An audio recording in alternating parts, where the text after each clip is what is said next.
Existem jogadores que nascem com um talento fora do comum, mas outros constroem o seu sucesso com muito suor. Já diria o velho ditado, talento sem dedicação não serve de nada. Moldado a partir disto, tivemos um jogador que marcou seu nome como um dos maiores jogadores de todos os tempos do Los Angeles Lakers, e também da NBA. Estamos falando de Kobe Bean Bryant, nascido na Filadélfia no dia 23 de agosto de 1978. Ele nasceu em uma família de atletas. Kobe é o filho caçula de Joe Bryant e sobrinho de John Cox, ambos ex-jogadores da NBA. Inclusive, ele nasceu na Filadélfia justamente na época em que seu pai jogava pelo Philadelphia 76ers. Quando Kobe tinha apenas 6 anos de idade, seu pai se aposentou da NBA e se mudou com a família para Rieti, na Itália, por onde continuou jogando basquete profissionalmente. Uma curiosidade é que Kobe era muito fã e teve contato diretamente com Oscar Schmidt em sua infância, justamente por Oscar também jogar na liga italiana. E segundo Oscar, ele ganhava do pai do Kobe com muita frequência. Tanto que durante os intervalos dessas partidas, Kobe entrava na quadra e o show era dele. Ele corria, pegava uma bola e ficava arremessando durante todo o intervalo. E quando os atletas saíam do vestiário para voltar para a partida, tinham que expulsá-lo da quadra e ele saía esperneando de dentro dela para que o jogo pudesse recomeçar. Durante sua infância, Kobe sofreu um bocado, mudanças constantes de cidades e de escolas, e foi no basquetebol onde ele achou a sua válvula de escape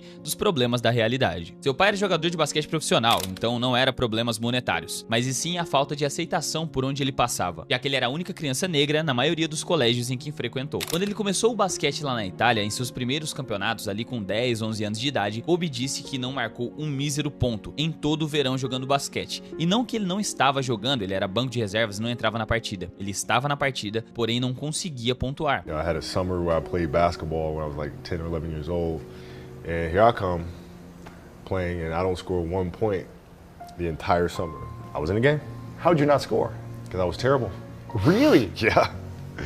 At 10, 11 years old, you were that Awful. terrible. O que muitos usariam de desculpas para desistir de jogar basquete, Kobe, com o aconselhamento de seu pai, encontrou a inspiração para superar esse obstáculo. E aos 13 anos, Kobe e sua família voltaram para a Filadélfia, onde Kobe teve que se readaptar ao, entre aspas, padrões americanos de escola. Novamente, o basquete era o seu melhor amigo. Todos os amigos que ele fez na sua infância ficaram lá na Europa. Durante os períodos de aulas e de férias, independente do dia que fosse do ano, Kobe se mantinha treinando o máximo possível. Tanto que quando ele chegou ao ensino médio na Lower Merion High School, na Filadélfia, ele havia treinado tanto em seu ensino fundamental que se tornou o primeiro calouro em décadas a ser titular no time de Lower Merion. Mas não se engane, o time de Lower Merion ainda estava se adaptando, e no primeiro ano eles terminaram com 4 vitórias e 20 derrotas. Porém, isso estava prestes a mudar. Nos 3 anos seguintes, Kobe, liderando Lower Merion, levou o time a um compilado de 77 vitórias e apenas 13 derrotas. Ele foi simplesmente um sucesso explosivo por lá, anotando uma temporada com 31 pontos, 10,4 rebotes, 5,2 assistências, 3,8 bloqueios e 2,3 roubos de bola, sendo nomeado jogador do ano da Pensilvânia, além de fazer parte do Adidas ABCD Camp, que é um camping de basquetebol para apenas ótimos jogadores do ensino médio. Kobe Bryant ainda ganhou o prêmio de MVP Senior da temporada de 1995, ganhou o título de jogador do ano pela Gatorade e foi indicado para o famoso McDonald's All-American, por onde ele brilhou. E o prêmio mais importante de todos, conquistou o título estadual pelo seu colégio, que não via isso há 53 anos. Após o seu sucesso estrondoso no ensino médio, estavam todos ansiosos por qual seria a sua decisão, para qual universidade ele representaria. Duke, Michigan State, North Carolina, Villanova, todas demonstraram interesses pela estrela do high school. Mas no final das contas, Kobe Bryant, de 17 anos, juntou uma coletiva de imprensa para anunciar a sua grande decisão. Todos estavam ansiosos para saber a revelação de onde ele levaria os seus talentos. Foi aí que ele disse: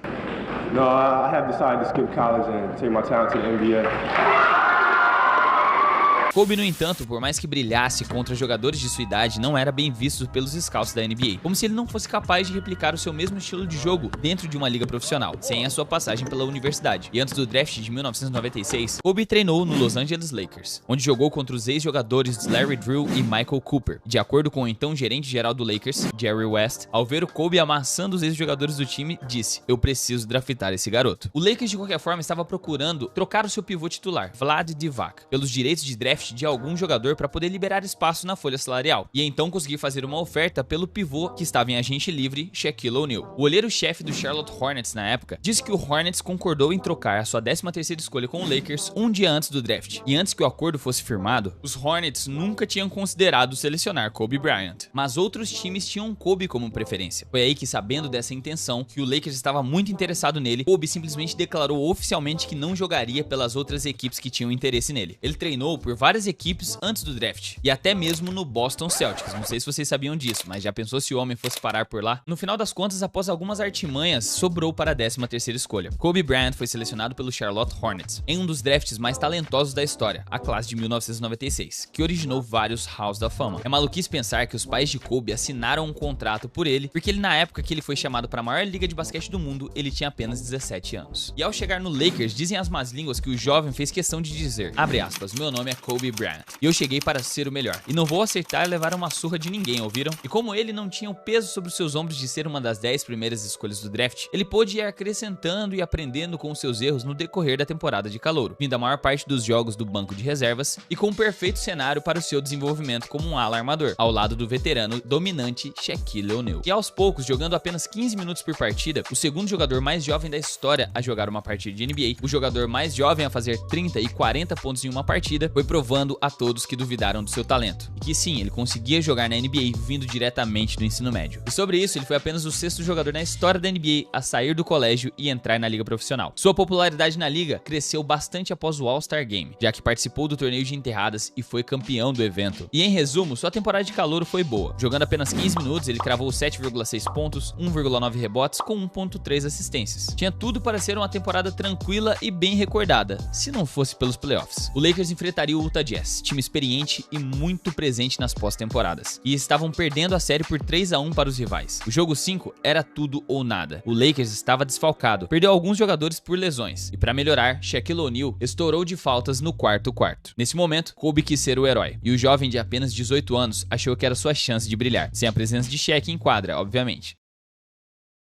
Pois é, pelo menos ele tentou. Ele fez 9 pontos no último quarto e teve a chance do arremesso da vitória, mas deu um airball. De qualquer forma, ele contribuiu para empatar o jogo, e o jogo foi até a prorrogação. Chegando no overtime, Kobe deu mais 3 airballs em tentativas de arremesso para 3 pontos. Aqueles que tinham se calado por ele ter sido importante para o time, agora tinham um motivo para criticá-lo. O Lakers foi eliminado, e ele foi usado de exemplo do porquê os jogadores precisavam passar pela universidade antes de ir para a NBA. E por mais que não parecesse, esse foi um momento muito importante para reforçar como ele seria no futuro, já que a derrota foi um dos motivos que motivaram ele a sempre buscar melhorar. A cada dia, ele queria ser um cara importante para o Los Angeles Lakers. Em sua segunda temporada, ele continuou a sua constante melhora. Dessa vez, por uma parte da temporada, ele conseguiu uma vaga de titular e ainda conseguiu uma vaga no All-Star Game, sendo o mais jovem da história a ser titular do evento. Por boa parte da temporada, ele ainda continuou sendo reserva e foi cotado até para o prêmio de 6º homem do ano, já que ele anotou 15,4 pontos, 3,1 rebotes e 2,5 assistências de média. No momento mais marcante dessa temporada foram os confrontos de Kobe com Michael Jordan, seu ídolo máximo, o cara na qual ele se inspirou seu estilo de jogo, os arremessos de meia distância e inclusive tinham mentalidades semelhantes com questão a treino. Kobe chamou a atenção de Jordan e tinha um carinho pelo garoto, já que Kobe sempre que o encontrava pedia conselhos de como melhorar seu jogo, assim como MJ havia feito. E em um desses confrontos ficou muito marcado na memória de Kobe, porque Jordan simplesmente acabou com ele. Kobe fez questão de marcá-lo, mas na hora não conseguiu. E Jordan chegou pra ele com um trash talk dizendo: "Eu sou mais rápido pessoalmente do que pela TV, não é mesmo, garoto?" E nos playoffs dessa temporada, em 1997 e 1998,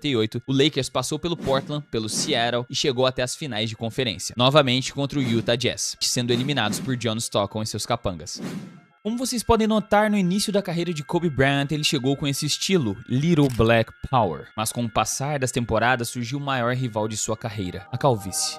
Por mais que ele estivesse fazendo 30 pontos por jogo, com o tempo, ele foi derrotado na partida contra essa forte adversária, que derrota cerca de 50% dos Hoopers, e em média 30% deles antes dos 30 anos. Mas você que está me assistindo agora tem o que é preciso para poder fazer um Game Winner contra a calvície. Eu venho trazer para vocês no vídeo de hoje a manual, que vem te mostrar que nunca foi tão fácil ganhar no X1 contra a queda de cabelo. Com apenas algumas perguntas sobre a sua saúde, um médico prescreve um tratamento personalizado. Em poucos dias, você receberá um kit de produtos feitos especificamente para a sua necessidade, além de continuar com acompanhamento clínico durante todo o seu tratamento com especialistas disponíveis para tirar suas dúvidas sempre que preciso, sem custos adicionais. Com apenas 4 meses de tratamento, você já poderá ter uma visível diferença. A manual é tão segura quanto passar a bola para o Kobe e definir o jogo faltando apenas 10 segundos no relógio. E o melhor de tudo é que vocês do time Guibeira vão ter 40% de desconto. E é simples, basta você acessar o link que tá no comentário fixado e usar o código Guibeira40.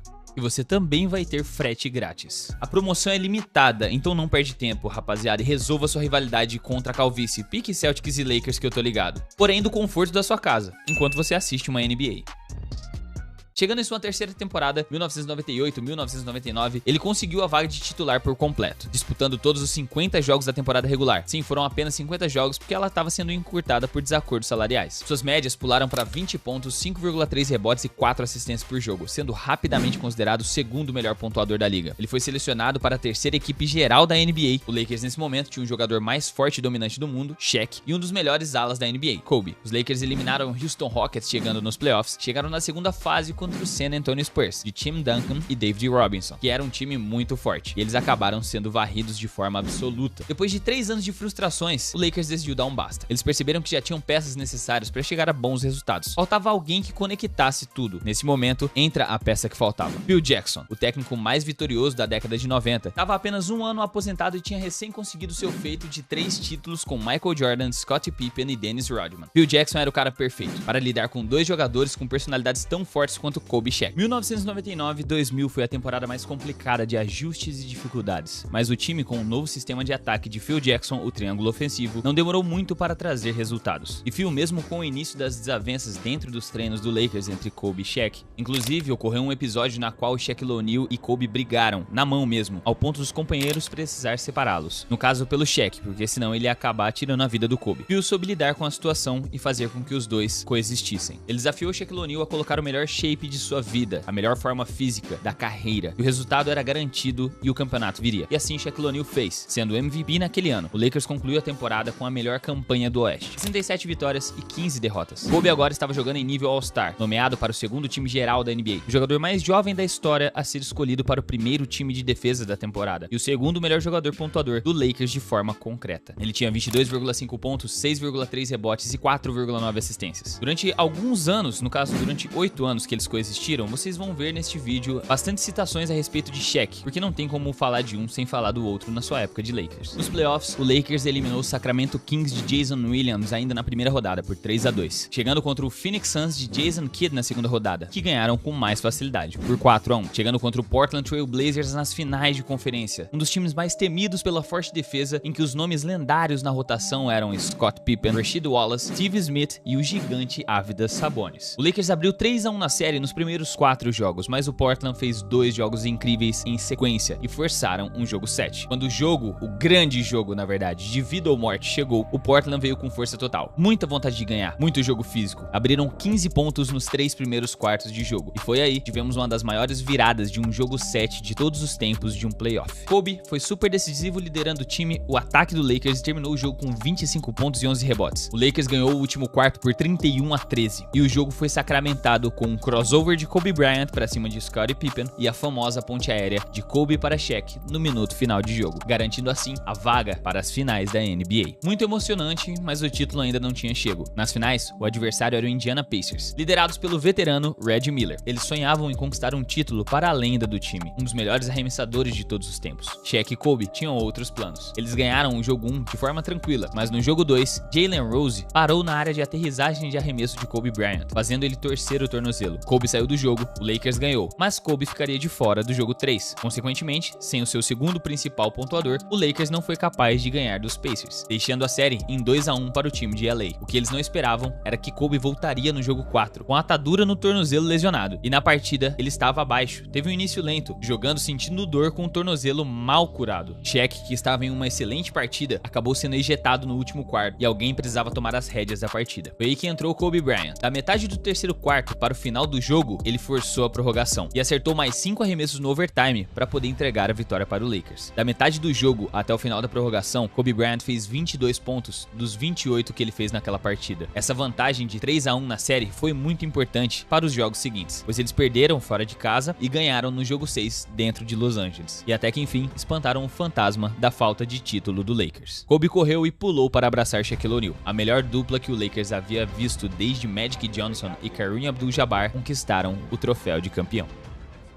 Infelizmente, mesmo com o título, a relação entre ambos não foi das melhores, já que após a conquista, Kobe instantaneamente voltou para sua rotina de treinos, procurando repetir as conquistas no ano seguinte. Já Shaq, o jogador mais imparável do mundo naquele momento, passou o verão inteiro comendo hambúrgueres e curtindo suas férias, já que havia conquistado tudo o que almejava: o MVP das finais e o título da NBA. Quando voltaram os treinos do Los Angeles Lakers, o Kobe viu Shaq acima do peso, fora de forma, e perdeu a cabeça com a sua dupla. Ficava constantemente farpando ele pela sua falta de comprometimento. E nesse ponto, Kobe até que estava certo, já que o Shaq teve um início totalmente lento na temporada regular, mas foi a oportunidade perfeita para o Kobe evoluir ainda mais e começar a arremessar mais bolas. Ele atingiu seu recorde de pontuação naquele momento, na temporada de 2000-2001, mostrando seu real potencial de dominância ofensiva, com 28,5 pontos, 6 rebotes e 5 assistências. Ao longo da temporada, Shaq foi se recuperando até chegar a 100% da sua forma, mais para perto dos playoffs. O Lakers ganhou 56 partidas e perdeu apenas 26 na temporada regular, mas na pós-temporada, aquele time era simplesmente apelão. Tinha jogadores de alto nível sendo role players, como Horace Grant, Derek Fisher, Robert Horry, Tyronn Lue, Ron Harper, Ricky Fox e a disparada melhor dupla da NBA. Tão apelões que durante o caminho deles até as finais da NBA, eles ficaram invictos. Eliminaram o Trail Blazers, eliminaram o Sacramento Kings, eliminaram o San Antonio Spurs, sem se dar ao luxo de perder uma mísera partida. Até que chegando na grande NBA Finals, um baixinho de 1,83 m quis provar que eles não eram invencíveis. No jogo 1, um cara chamado Allen Iverson, o MVP daquela temporada regular, fez 48 pontos com direito ao famoso arremesso convertido com um step back que logo em seguida ele passou por cima de Tyronn Lue, entregou o 1-0 para o Philadelphia 76ers. Mas Kobe Bryant e Shaquille O'Neal não iam permitir que tal cena se repetisse. Eles combinaram para 28,5 pontos, 28,7 pontos respectivamente, ganhando 4 jogos em sequência, sem misericórdia, para se consagrarem campeões da NBA pelo segundo ano consecutivo, marcando a história como a melhor campanha de um playoffs na época em que a primeira rodada era definida em 5 jogos. Foram 15 vitórias e apenas uma derrota. No ano seguinte, a temporada de 2001-2002, Kobe queria que Shaq se dedicasse tanto quanto ele, a mesma cobrança de sempre, para que eles continuassem sendo o melhor time da NBA. E Shaq queria que ele respeitasse sua posição de, entre aspas, dono daquela equipe. O Lakers era do Shaq nessa época e não tem conversa. E mais uma vez, na volta aos treinos, Shaq estava um pouquinho fora de forma. Kobe passou o verão inteiro treinando e o time teve um início bem lento. Tanto que eles terminaram essa temporada mais ou menos com o mesmo aproveitamento, só que em terceiro colocado, 58 vitórias e 24 derrotas. Kobe continuava sendo um bom pontuador, um dos melhores shooting guards da liga, com 25,2 pontos de média, 5,5 rebotes e 5,5 assistências, melhorando muito inclusive na sua visão como armador de jogo. Nos playoffs eles passaram sem dificuldades para mais uma final de conferência, porque nas finais dessa Conferência Oeste eles enfrentariam o melhor elenco que o Sacramento Kings teve até aquele ano. Chris Webber era um cara que tinha sido citado na corrida de MVP, Mike Bibby era um excelente armador, Vlad Divac e Edu Turkoglu estavam em ótimos momentos das suas carreiras. O time era tão bom que colocou o Sacramento Kings na liderança do Lakers por 3-2 no jogo 5, e eles provavelmente iriam para as finais, sendo bem sincero para vocês, se não fosse pelo jogo mais mal apitado da história de um playoffs, o jogo 6 das finais de Conferência Oeste da temporada de 2002. A respeito desse jogo eu conto um pouco melhor num outro vídeo aqui do canal, mas o Lakers foi favorecido de várias formas, inclusive numa falta em que Kobe Bryant bateu o cotovelo no rosto de Mike Bibby e foi marcada uma falta de defesa. Com a vitória no jogo 6 pelo Los Angeles Lakers, a série foi forçada até um jogo 7, onde o Lakers dominou sem suspeitas de arbitragem e foram para sua terceira final de NBA seguida. O rival era o New Jersey Nets. Assim, eles tinham bons jogadores como Jason Kidd e Kenyon Martin, mas não tinham a menor chance contra o Los Angeles Lakers. Foi simplesmente um amasso, 4-0 para o Lakers. E assim chegou o terceiro título seguido da melhor dupla da década de 2000. 3 MVP das finais para Shaquille O'Neal, e Kobe se tornou o jogador mais jovem da história da NBA com 3 títulos. E da mesma forma que é difícil um time conseguir ganhar 3 títulos consecutivos, é tão difícil quanto manter os jogadores responsáveis por esses 3 títulos unidos e coexistindo. A hostilidade entre Kobe e Shaq era muito constante. Shaq, sem sombra de dúvidas, foi o pilar de todos os 3 títulos do Lakers, tanto que ele foi os 3 MVP Finals. Ele era a força imparável que dominava o garrafão, mas ele teria conquistado esses 3 títulos sem Kobe Bryant? Com certeza não. Kobe era o defensor dos principais jogadores de perímetro e um dos melhores shooting guards da liga. Pontuava com a mesma facilidade na qual pontuava Shaq. E é complicado porque jogadores do nível de Kobe Bryant e Shaquille O'Neal têm egos muito grandes, e os conflitos são inevitáveis. O maior problema é que quando esses conflitos se tornam públicos, e esse foi o caso. Praticamente todas as semanas tinham manchetes estampando as farpas e cortes do que eles haviam falado em entrevistas. Kobe criticando o Shaq por falta de liderança e Shaq criticando Kobe que aquele time era dele e ele teria que respeitar, gerando um clima de hostilidade por trás dos títulos conquistados. Era uma dupla que tinha sua base fincada em vitórias e títulos, títulos. Conforme aconteciam, estava tudo certo. Quando eles perdiam, dedos eram apontados para todos os lados. E na temporada de 2002-2003, eles tinham conquistado o feito que só havia sido alcançado por Michael Jordan. Eles tinham acabado de conseguir 3 títulos seguidos. Estavam no topo do mundo, mas essa temporada foi onde a coexistência de 2 jogadores tentando ser o alfa do time ao mesmo tempo estava dando errado. Mas não me entendam mal, Kobe agora era o melhor SG da liga. Ele anotou médias de 30 pontos, 7 rebotes e 6 assistências, médias de ponto acima das de Shaquille O'Neal, e deixou claro que ele estava sendo muito fominha. Kobe, nessa temporada de 2002-2003, fez múltiplos jogos acima dos 40 pontos, alguns até em sequência, e talvez o momento mais marcante dessa temporada foi o seu último encontro contra Michael Jordan. Ele fez 55 pontos contra o veteraníssimo MJ que estava jogando lá no Wizards, com cenas marcantes onde marcavam o final da carreira do mestre, passando o bastão para o seu aluno. Eles tiveram uma boa temporada regular com 50 vitórias e ficaram em 5º lugar do Oeste. Mas a falta de sintonia entre a dupla dinâmica foi o que causou o fim do sonho do 4º título seguido. Quando chegou aos playoffs, Kobe teve médias de 32 pontos, porém não foram páreos para aquele forte elenco do San Antonio Spurs já na segunda rodada dos playoffs. Sem o título, adivinhem, sem amizade. Com a não conquista do troféu na temporada de 2002-2003, o clima não era dos melhores, e agora podia ficar pior. Kobe estava lesionado e precisava fazer uma cirurgia. Para isso, antes de começar a temporada regular, ele foi até o Colorado, por onde ocorreu a maior mancha de sua carreira. É impossível fazer um vídeo a respeito de todo o legado de Kobe Bryant, de toda a história da carreira dele, sem deixar de citar esse ocorrido lá no Colorado.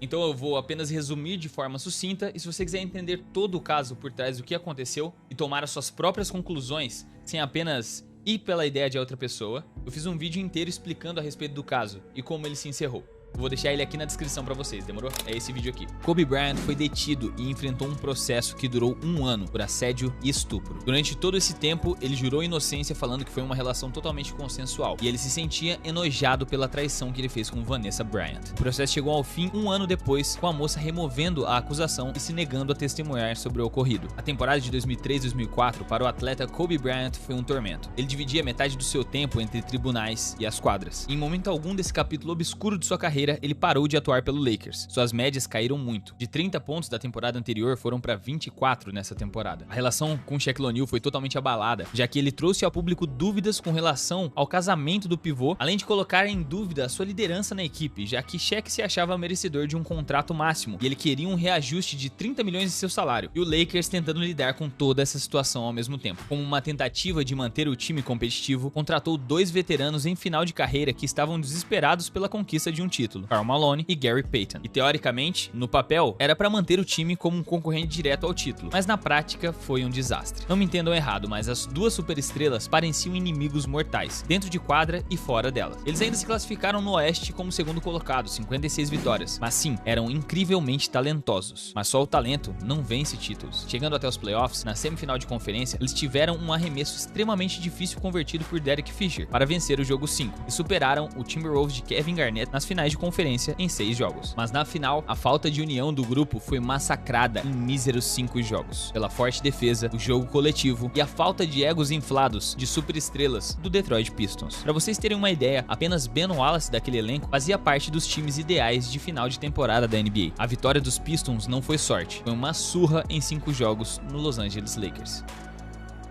Kobe durante esses playoffs teve 24,5 pontos, porém com 24% de aproveitamento para 3 e apenas 41% dos arremessos de quadra. E chegando nas finais, essa estatística ainda piorou. Foi para 38% dos arremessos de quadra e 17% para 3. Ele se negava a parar de arremessar e não gostaria de passar a bola para Shaquille O'Neal, sem esquecer de 3,5 turnovers por partida. Então sim, para chegar até os números de 24,5 pontos, ele foi bastante fominha.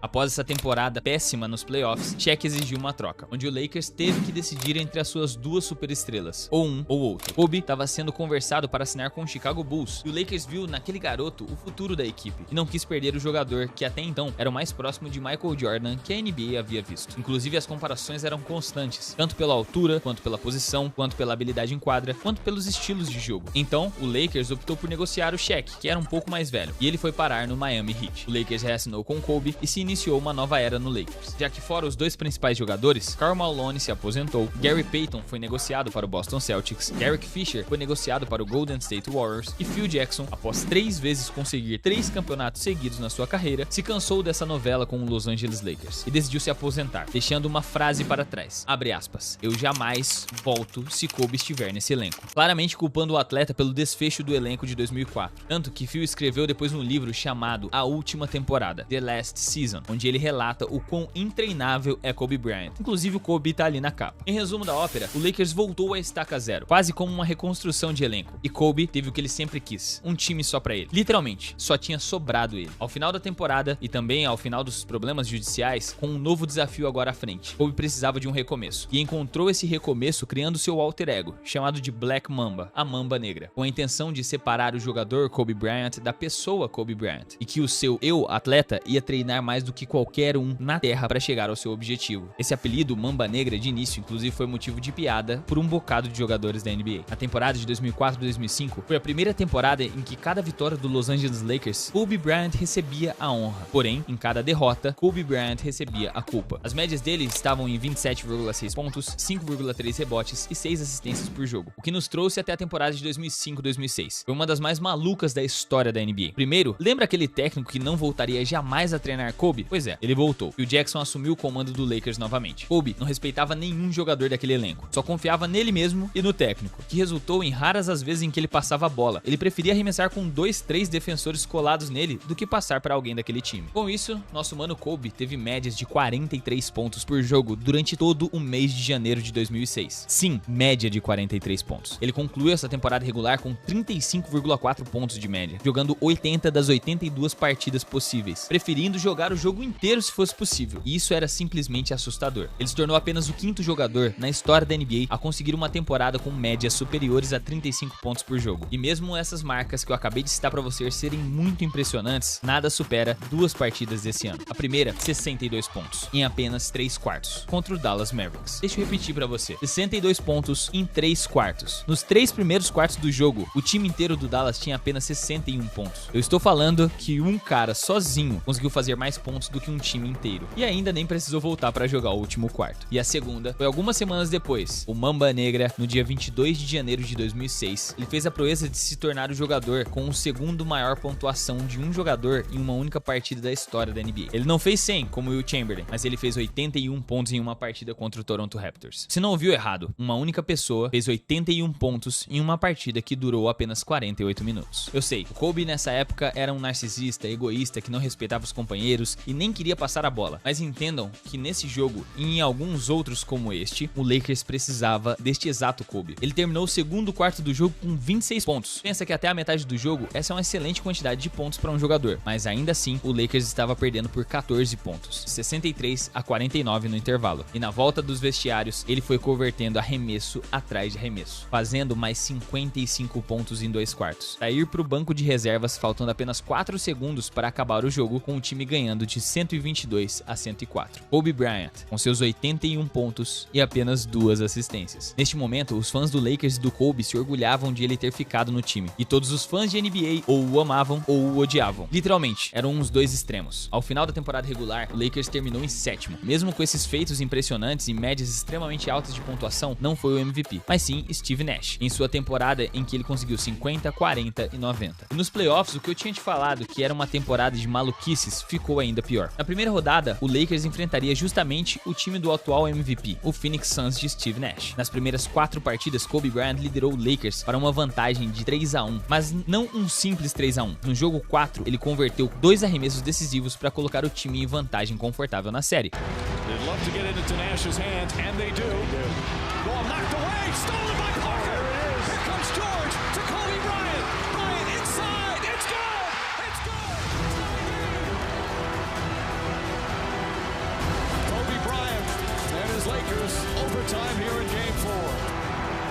And you want to tell the players that once you get in that overtime position, you really can't lose a game. It's just too improbable that you should lose a game after recovering to get the game tied like that.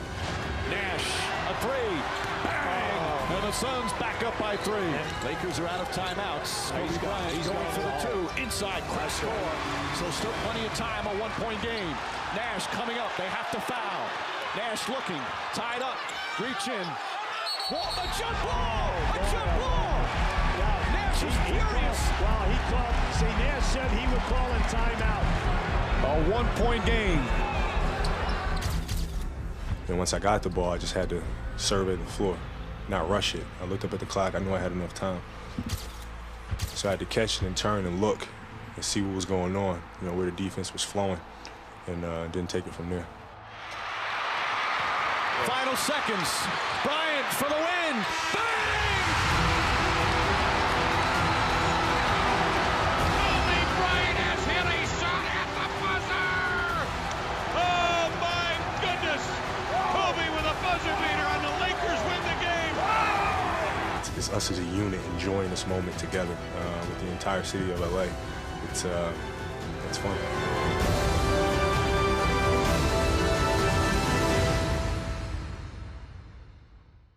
E foi aí que o Lakers conseguiu estragar tudo isso e permitiu uma virada épica. Phoenix mereceu a vitória nos próximos 2 jogos, forçando um jogo 7 na casa do Phoenix. E chegando no tão especial jogo 7 contra o Phoenix Suns, Kobe fez 23 pontos nos primeiros 2 quartos do jogo, um início muito bom de partida. E na segunda metade, acreditem ou não,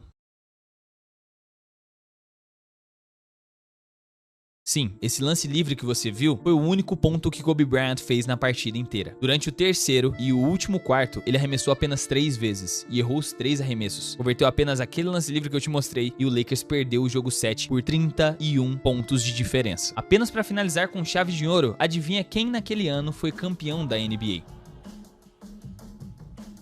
Pois é, você disse Shaquille O'Neal com a sua nova dupla Dwyane Wade, acertou. Essa temporada foi tão cheia de acontecimentos assim duvidosos que Kobe decidiu mudar até de número. Na temporada de 2006-2007, ele saiu do número 8 e foi para o número 24. Começou a colocar o seu eu, Black Mamba, muito mais presente em sua personalidade no dia a dia. Ele treinava muito mais. Agora ele treinava mais ainda, mais do que você imagina. Agora ele chegava a ir para a academia 3 vezes por dia. Dizem que os treinos de Kobe Bryant começavam antes das 4 horas da manhã. E tinha noites que ele nem dormia e passava a madrugada inteira treinando. E foi assim que ele praticamente colocou o Lakers nos ombros e foi embora, fazendo 31,6 pontos de média, 5,7 rebotes e 5,4 assistências. Foi titular no All-Star Game, sendo selecionado para o primeiro time geral da NBA e para o primeiro time de defesa, fazendo 50 pontos em 10 partidas da temporada regular, sendo 4 em sequência. Sim, durante 4 jogos seguidos, ele fez 50 pontos ou mais, feito que nem o Michael Jordan fez. Mas o Lakers continuava sendo um time mediano, conseguiu 42 vitórias e 40 derrotas, 7º colocado do Oeste. Pelo segundo ano seguido, foram eliminados pelo mesmo rival na primeira rodada. Uma coisa inegável, Kobe treinava muito e entregava o máximo de si dentro de quadra todos os dias, e simplesmente não confiava em ninguém à sua volta. O mesmo cenário que Michael Jordan também havia enfrentado no começo lá no Chicago Bulls. A temporada de 2007-2008 foi realmente onde Kobe enfim percebeu, e mesmo com toda a sua dedicação, ele não ganharia um título sozinho. O time de um homem só pode até ir bem na temporada regular, ganhar vários jogos, mas não ganhar campeonatos. Nessa temporada, ao invés de se isolar dos companheiros de time e sempre tentar resolver tudo sozinho, ele buscou formas de melhorar sua liderança. Fez amizade com vários nomes interessantes, fez até cursos para poder melhorar a relação pessoal e ficou um amigo íntimo de Bill Russell, que gostava muito de Kobe e não se importou em ajudá-lo nessa busca para ser o cara que iria ser líder de um time, não o dono. E o Lakers, sabendo que ele precisava de jogadores ao redor dele que ele respeitasse e confiasse mais, trouxe de volta o armador presente nos títulos passados do Lakers, Derek Fisher, que imediatamente ajudou a equipe a começar a temporada regular com 30 vitórias e 16 derrotas. Kobe agora tinha alguém que ele confiava. E quando chegou o último período de trocas do ano, a trade deadline, o Lakers fez o chamado blockbuster, uma troca que mudaria o rumo daquela temporada. Foi neste ponto da história que chegou ao Lakers o espanhol Pau Gasol, o melhor jogador draftado pelo Vancouver Grizzlies na história, levando em consideração que o Vancouver Grizzlies ficou de 95 até 2001, e 2001 foi o ano que eles draftaram Gasol. Pau Gasol pelo Grizzlies era o melhor jogador da história do time até o ano em questão. Ele era o líder da história da franquia em rebotes ofensivos, em rebotes defensivos, em pontos, em tocos, em minutos jogados, em partidas jogadas, em aproveitamento de arremessos, em aproveitamento em lances livres. Um cara que Kobe respeitava. Fazendo menções honrosas também que não só Derek Fisher, Pau Gasol e Kobe Bryant jogavam bem naquele elenco, mas também não podemos deixar de citar Lamar Odom, Andrew Bynum, que são 2 jogadores que acrescentaram muito para aquele elenco e se desenvolveram muito bem nessa época. Foram importantíssimos para os bons resultados. Dito isso, dos 29 jogos disputados com esse elenco completo e com a presença de Pau Gasol nessa primeira temporada, o Lakers perdeu apenas 5, uma dupla que rendeu resultados imediatos. O Lakers foi o primeiro colocado do Oeste com 57 vitórias e 25 derrotas, um dos anos mais disputados de Conferência Oeste da história. A diferença de vitórias do primeiro colocado para o 8º foram apenas 7. Mais uma temporada em que Kobe Bryant foi selecionado para o primeiro time da NBA, pelo primeiro time de defesa e pela primeira vez em sua carreira, o jogador mais valioso da NBA. Ele foi campeão do prêmio de MVP. Suas médias, 28,3 pontos, 6,3 rebotes e 5,4 assistências. Chegando nos playoffs, Kobe foi um absoluto líder. Colocou 30 pontos por partida, passando pelos Nuggets na primeira rodada, passando pelo Utah Jazz na segunda rodada e passando pelo forte elenco do San Antonio Spurs nas finais de conferência. Finalmente voltando para onde ele merecia estar, as finais da NBA. E dessa vez tinha um detalhezinho ainda maior. Era o maior clássico da história, Boston Celtics e Los Angeles Lakers. A maior rivalidade da NBA. Foi pegado jogo a jogo. Boston ganhou os 2 primeiros, o Lakers venceu o jogo 3. E no jogo 4, o Lakers ganhando a partida, tinha tudo para empatar a série. Foi aí que o Lakers levou a maior virada de um jogo de final de NBA desde 1971, onde eles entregaram uma vantagem de 24 pontos para uma virada histórica do Big Three do Celtics: Paul Pierce, Kevin Garnett e Ray Allen. Eu digo que eles perderam essa série justamente no jogo 4, porque com a vantagem de 3-1 ficou muito complicado. O Lakers conseguiu ganhar o jogo 5, mas o Celtics fecharia no jogo 6, com uma vitória esmagadora de 29 pontos e uma das mais emblemáticas comemorações de título, a realização de Kevin Garnett.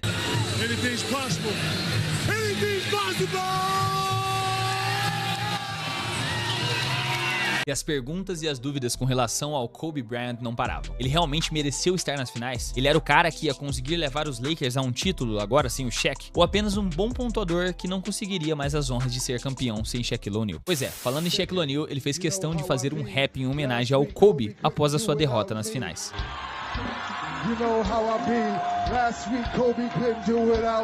Aquelas finais colocaram Kobe Bryant ainda mais fundo em sua mentalidade de Black Mamba. E temos relatos dessa época. Chris Bosh mesmo falando sobre o Kobe. I'd like to share a lesson I learned from him. It was 2008. The Redeem team was formed. And we were in Vegas for the start of training camp, and we were getting ready for the Olympics in Beijing. We're going to head to Beijing. And I wanted to establish myself as a young leader on the team by waking up bright and early, day one.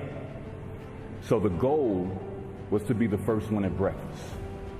So I set my alarm. I make sure I'm up by sunrise. I get out of bed, I put on my gear, and I head downstairs. But when I get there, Kobe's already there, with ice packs on his knees, drenched in sweat. Now, it took me a minute to figure it out, but this guy wasn't only awake before me. He had already worked out. He had just played in the finals days earlier. Meanwhile, I'd been off for months and I was still exhausted. What he had done that morning was incomprehensible to me. That dedication he had only days after falling short of an NBA championship.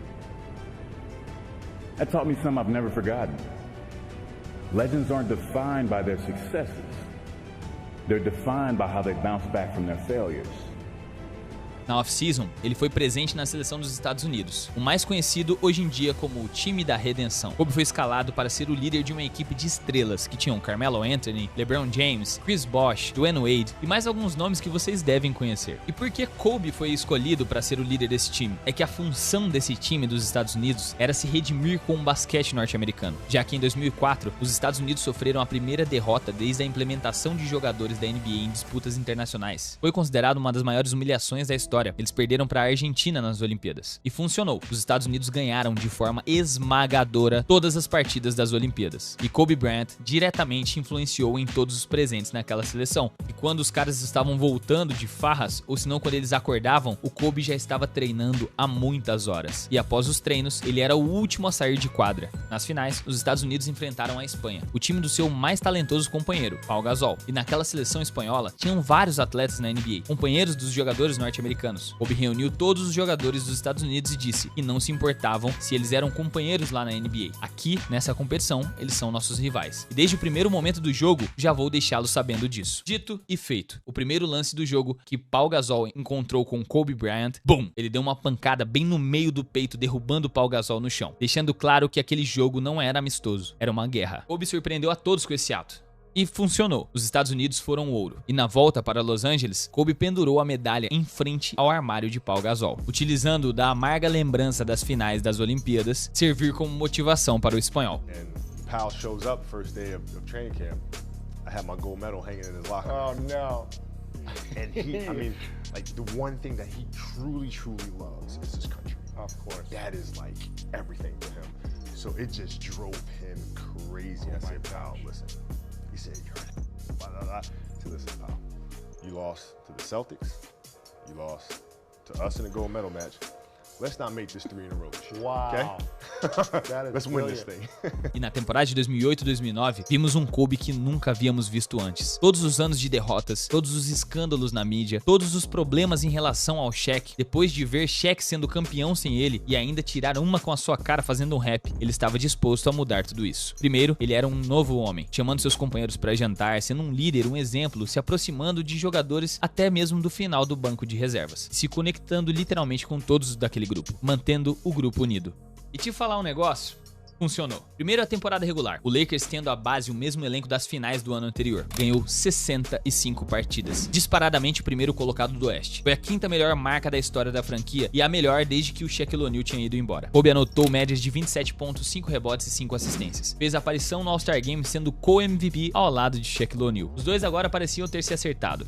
Chegando nos playoffs, eles enfrentaram o Utah Jazz. Passaram em 5 jogos sem dificuldades algumas, chegando contra o Rockets, contra o cara que tinha as habilidades mais próximas de Kobe Bryant na época, Tracy McGrady, e foi uma melhor de 7, mas o Lakers passou. Nas finais de conferência, eles enfrentariam o Denver Nuggets de Carmelo Anthony e em 6 jogos encerrariam a disputa, para voltar até a sua 2ª final de NBA seguida. Agora, contra o Orlando Magic, liderados por Dwight Howard. Chegaram até as finais como uma zebra, já que derrotaram o Cavaliers do jovem LeBron James. LeBron que já estava em seu modo dominante, mas acabou perdendo para o Magic. Kobe estreou nas finais no primeiro jogo, fazendo 40 pontos, 8 assistências e 8 rebotes, deixando claro que o veneno do Black Mamba nunca foi tão letal. O jogo 2, outra vitória, outra performance incrível de Kobe, 29 pontos e 8 assistências, e a sua famosa entrevista. Okay, the second part is your game face has been on the entire series.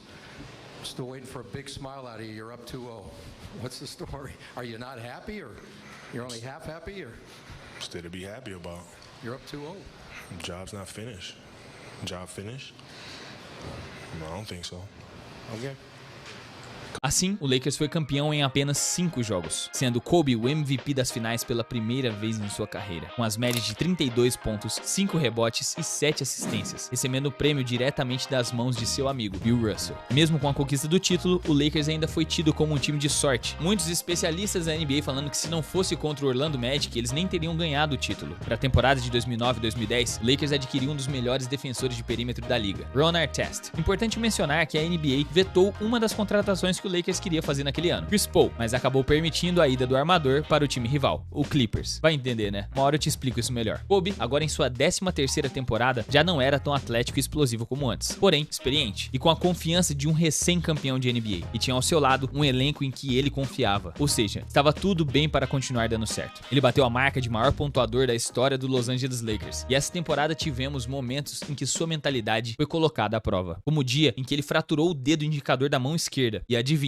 ele não tirou um dia de folga. Voltou a jogar normalmente com uma tala no dedo 5 dias depois e ainda matou um game winner para ganhar o jogo contra o Milwaukee Bucks. Sem esquecer um outro dia na qual ele deslocou o dedo jogando contra o San Antonio Spurs neste lance. Caminhou até o banco de reservas e o médico do Lakers simplesmente colocou seu dedo de volta no lugar. E assim, como se nada tivesse acontecido, ele voltou para a quadra. Kobe continuou sendo um baita pontuador, com médias de 27 pontos e 5 assistências. Paul Gasol era uma máquina de duplos-duplos e todos os outros jogadores eram excelentes peças complementares para aquele baita duo. Dito isso, o Lakers continuava vencendo. Foram o primeiro colocado do Oeste de novo, com 57 vitórias e 25 derrotas. Nos playoffs, derrotaram os jovens talentosos de OKC, o Utah Jazz de Deron Williams, o Phoenix Suns de Steve Nash mais uma vez, para chegarem à sua 3ª final de NBA consecutiva, com todas as chances para provar que o ano anterior não havia sido sorte, pois agora era uma revanche contra o seu maior rival, o Boston Celtics, do mesmo Big Three que havia conquistado o título 2 temporadas antes, na frente de Kobe Bryant. Não podia ser uma melhor ocasião. Lakers e Celtics, a maior rivalidade da NBA, onde tínhamos simplesmente 5 futuros Halls da Fama se enfrentando pela 2ª vez em 3 anos. E foi uma série para todos os fãs de NBA aplaudirem de pé. Lembre-se, Kobe Bryant jogou de atadura no dedo esse tempo todo, e durante as finais também, sem falar em uma lesão no Aquiles que o incomodou durante muito tempo, e durante os jogos físicos das finais voltou a incomodar mais ainda, e ele se negou de qualquer forma a não jogar. Kobe preferia qualquer coisa na vida, menos desfalcar o Lakers numa série contra o Celtics. E foi assim, jogo a jogo. O Lakers ganhou o primeiro jogo, o Celtics ganhou o segundo jogo, o Lakers ganhou o terceiro jogo, o Celtics ganhou o quarto jogo, chegando até o jogo 5 em uma bela apresentação de Paul Pierce com 27 pontos, levou o Celtics para a liderança de 3-2. Kobe e seus companheiros companheiros se viram diante da segunda derrota em 3 anos para o mesmo adversário. Eles não queriam que isso acontecesse de forma alguma e, com sangue nos olhos, voltaram para o jogo 6, defendendo como se fosse o último jogo da vida de cada um, parando o letal ataque do Boston Celtics de Kevin Garnett, Paul Pierce e Ray Allen, ao ponto de eles só conseguirem fazer 67 pontos naquela partida, chegando ao momento de maior pressão possível da carreira de um atleta profissional de basquete. Inclusive, são poucos aqueles que têm a chance de jogar um jogo 7 de final de NBA. Kobe, cheio de dores pelo corpo inteiro, iria ser o herói para entregar aquele título para o Lakers. Mas não seria bem assim. Ele, fortemente marcado, acertou apenas 6 arremessos das 24 tentativas daquela noite. Mas se no ataque a bola não estava caindo de forma alguma, ele dava tudo de si na defesa. Sobrou disposição pro homem. Ele pegou 15 rebotes, se tacando no chão sempre que fosse necessário. O jogo foi disputado ponto a ponto, ataque a ataque. Faltando 1 minuto e meio para acabar o jogo, a diferença era de 3 pontos para o Lakers. Um ataque convertido e a diferença subia para 2 posses. Um ataque errado, Ray Allen e Paul Pierce estavam prontos para empatar o jogo e levar para prorrogação. Conhecendo Kobe como eu te contei, ao longo de todo esse vídeo, o que você acha que ele fez? Sim, ele passou a bola. E 60 segundos após o arremesso convertido de Ron Artest, o Los Angeles Lakers era campeão pelo seu 2º ano consecutivo. Com sorte, dessa vez eu acho que não. Ele calou a boca de todos que duvidaram de suas conquistas e também daqueles que o chamaram de fominha. Naquele ano ele treinou tanto que seu corpo não aguentava mais, para chegar de uma vez por todas no topo do mundo de novo. Campeão da NBA, considerado o jogador mais valioso das finais pelo 2º ano. E quando perguntaram para ele, após tantas comemorações, como ele estava se sentindo sendo 5 vezes campeão da NBA, ele respondeu: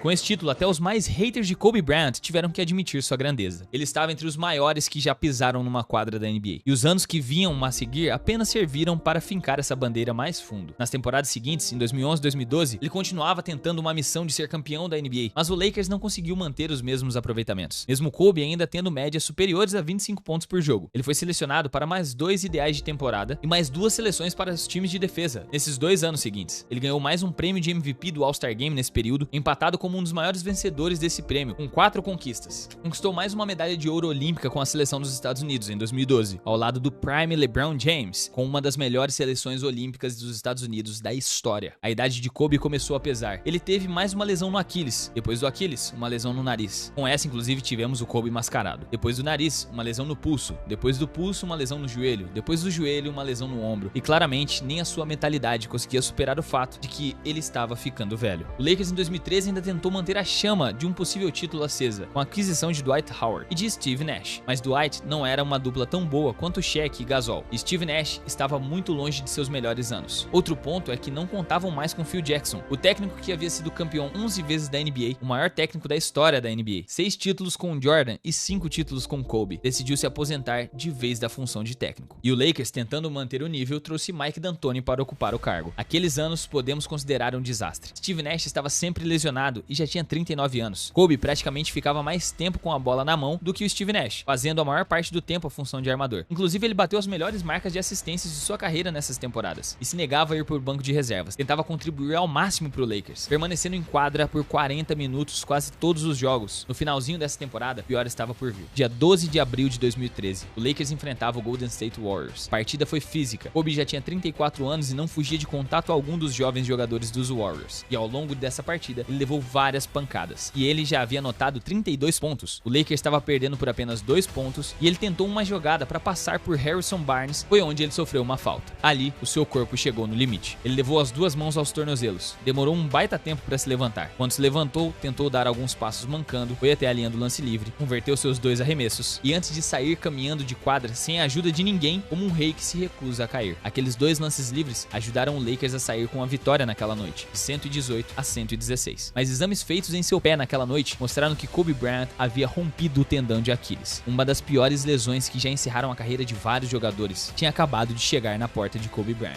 Imaginem a dor que ele aguentou para acertar aqueles 2 lances livres com Aquiles rompido. Kobe passou por um intenso processo de recuperação, se negando a aceitar que aquele seria o fim de sua carreira. O Lakers, sem ele, foi varrido dos playoffs de 2013, na primeira rodada ainda pelo San Antonio Spurs. A temporada de 2013-2014 foi um pesadelo. Kobe se viu presente em apenas 6 jogos do Lakers, e um processo extremamente longo de recuperação, mas ele continuava determinado a voltar mais forte do que antes. O problema era que seu corpo não tinha os mesmos planos. Na temporada de 2014-2015, ele esteve presente em apenas 35 jogos e ainda se recusando a sair de quadra. Se eu te contar que em um desses poucos 35 jogos que ele teve durante a temporada regular, ele lesionou o ombro em um lance contra o New Orleans Pelicans e ainda assim voltou para a partida jogando apenas com a mão esquerda, você acredita em mim? Pois é, este era Kobe Bryant. O Lakers estava enfrentando vários problemas com o elenco e ficou de fora dos playoffs. Não havia mais motivos para Kobe, após tantas lesões muito graves e vários processos longos de reabilitação, voltar a jogar com 37 anos de idade. Em 2015, Kobe finalmente aceitou que não conseguiria mais continuar. Ele sentia dores por seu corpo inteiro. Mesmo assim, ele anunciou que jogaria sua última temporada, a temporada 2015-2016, com o Los Angeles Lakers. Sua 20ª temporada com a equipe. O maior número de temporadas de um jogador com um único time da história da liga. E a NBA e o Lakers cuidaram de fazer uma turnê de despedida em respeito ao seu legado na liga. Nesse momento, Kobe não era mais um cara egoísta que cobrava a todos à sua volta e não confiava em ninguém. Ele baixou a guarda, se permitiu ser um cara bacana e gentil com todos que o cercavam. Durante toda a temporada, não jogou como Kobe Bryant costumava. Inclusive, ele assumiu, falando que eu sei que eu estou jogando mal, mas todas as noites eu tento não jogar mal. Ele cravou médias de 17,6 pontos, 3,7 rebotes e 2,8 assistências por jogo, sendo a primeira temporada desde 1998 em que ele jogou menos de 30 minutos de quadra. Seus aproveitamentos bem abaixo do que costumavam ser. Ele, na verdade, era um dos piores aproveitamentos da liga, pela quantidade de arremessos que ele tentava. Kobe agora era muito menos atlético que o comum. Eram raros os momentos em que se via uma enterrada dele. O Lakers ganhou apenas 17 partidas, sendo o último colocado do Oeste. E mesmo assim, em toda a arena que ele pisava, ele era aplaudido de pé. Todos estavam apenas aproveitando a despedida de Kobe Bryant. Até mesmo no estádio dos seus maiores rivais. Sacramento Kings foi aplaudido de pé. San Antonio Spurs, ele foi aplaudido de pé. E até mesmo dentro do estádio do Boston Celtics, ele foi aplaudido de pé. Porém, no último jogo de sua carreira, não foi como na temporada inteira. Ele enfrentaria o Utah Jazz. Estava tentando chegar até a zona de classificação dos playoffs. Era o 9º colocado, em frente a uma multidão de fãs na casa do Lakers. Kanye West, Snoop Dogg, até mesmo Shaquille O'Neal estava presente para prestigiá-lo. E antes do jogo, Shaq inclusive pediu para Kobe: não me envergonhe e faça pelo menos 50 pontos. Kobe riu e falou que aquilo não era possível. Mas mal sabia Kobe que sim, era possível. Kobe Bryant jogou uma das melhores partidas de sua carreira. Ele literalmente acertou todos os arremessos nos momentos finais da partida, terminando com incríveis 60 pontos. Uma das maiores performances de uma partida de despedida da história da NBA e o jogador mais velho a conseguir 60 pontos da história. O Lakers saiu com uma vitória e Kobe saiu de quadra ovacionado. Cumprimentou Shaq e com seu discurso final, que deixou muitos presentes com suor nos olhos, foi o fim. Ele se despediu no melhor estilo de Kobe Bryant.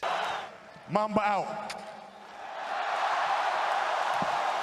Em 2017, aposentado do basquete, ele ainda fechou a sua carreira se despedindo de forma lendária. Ele fez um curta-metragem chamado Querido Basquetebol, uma animação ilustrando uma carta de despedida e agradecimento pelo esporte que mudou a sua vida. Foi sua maior paixão e obsessão desde que ele era apenas um garoto. E pasmem, ele ainda foi campeão de um Oscar. Ele escalou a montanha até se colocar entre os maiores pontuadores de todos os tempos. Na época, o 3º, mas na data de gravação do vídeo, o 4º, com 33.643 pontos. Ele foi 5 vezes campeão da maior liga de basquete do mundo, 2 vezes MVP das finais, 18 vezes All-Star, 4 vezes MVP do All-Star, 15 vezes presente nos times ideais da NBA. Kobe Bean Bryant finalizou sua carreira escrevendo seu nome um dos maiores da história do basquetebol, o mais próximo de Michael Jordan que tivemos, não só pela altura, posição e pela sua incansável busca por ser a melhor versão de si. Ele se dedicou seus últimos anos a campanhas sociais, apoiou o esporte feminino e até mesmo foi técnico do time de sua filha de 13 anos de idade, além de dedicar a maior parte do seu tempo para a criação de conteúdo e palestrando ao redor do mundo, incentivando e motivando pessoas